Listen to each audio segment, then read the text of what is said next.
In this short video, we'll take a look at the trim formula in Excel. Trim is used to remove extra spaces from text. This is especially useful when you're working with copied data, imported reports, or anything that came from somewhere else that structured the data in a different way than you expected. In this example, I have some messy text in column A. Some of these entries have extra spaces at the beginning, some have extra spaces at the end, which is a little hard to see, you'll just have to trust me there, and some have extra spaces between words. In other videos, I try to take some time to talk through the formula before we see it in action. But for trim, I'm just going to go ahead and show you the example. You'll see why the explanation is unnecessary. In this cell, I'll type the trim formula, and you notice it's only asking for one parameter.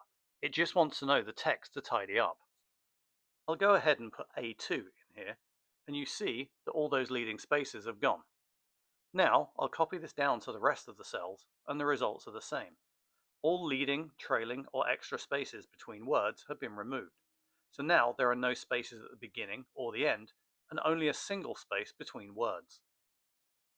And that's it for this short video on trim.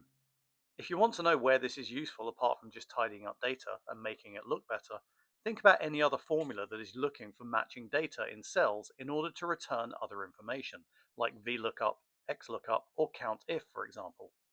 If I'm looking for the word apple, Excel will not match the data if the source cell actually contains space, space, space, apple.